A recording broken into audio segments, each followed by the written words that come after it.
Capricorn 22, a general accepting defeat gracefully. We've been programmed by a certain attitude in society that it's okay to be competitive and to be very ambitious and to push for the best. Certain countries are stronger in this than other countries. America is one of the strongest. But Britain is too. And the idea here is that winning is the important thing. And yet this particular degree, Capricorn 22, is saying, well, no, it's not. No, it's not. The word gracefully appears in this one.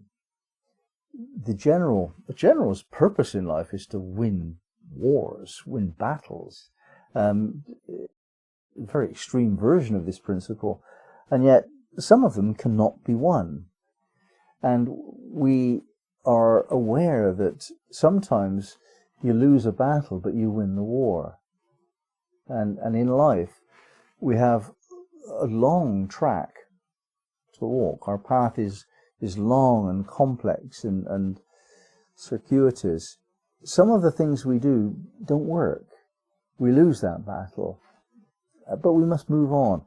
And message, I think, in this degree is the way in which you deal with defeat sets up what comes next.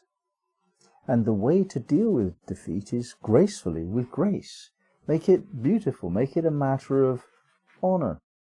The idea of winning and losing being different things is not shared in certain Eastern traditions. Both of them are the completion. In every single event, we go through a trial and error process. We try for something. And the teachings that we're discussing here is whether or not succeeding is the only success. In other words, getting what you set out to get. Is that the only success? Is that the only time that you win? And the answer is, well, no, it's not. The answer is, what lessons have you learned? What knowledge have you developed because of this experience?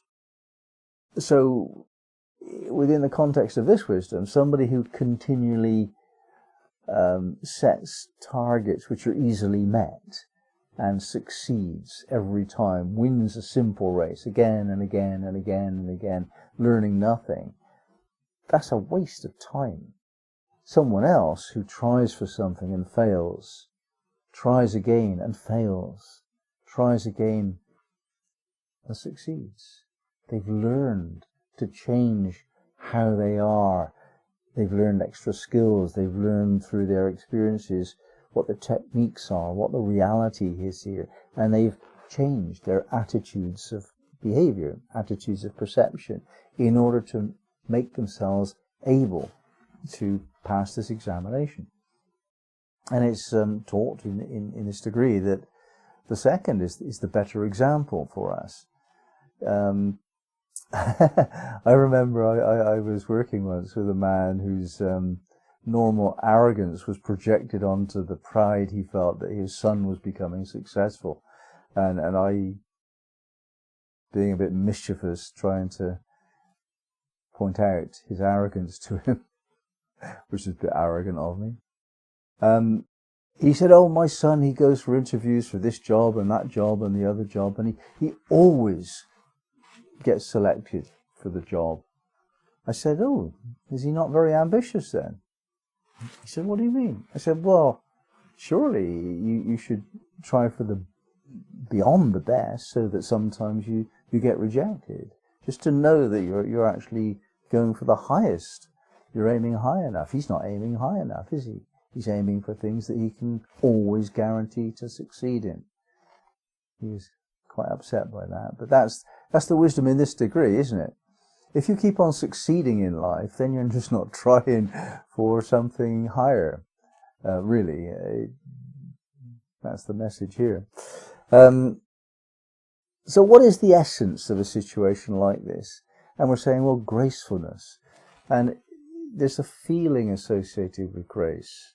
There's a feeling of non-violence, acceptance of what is gracefully. It is, okay, this is the case, and I'm not going to get my knickers in a twist around it, as we say in my part of the world. I'm not going to get upset about trivial things. Winning a situation is made possible when you learn the lesson of it, and that lesson has to do with acceptance, graceful acceptance of what is the case, where you are in life. So turn situations around. If you lose a job interview, if you're disappointed in a romance or whatever, find the lesson in it, and then you'll have turned a failure into success.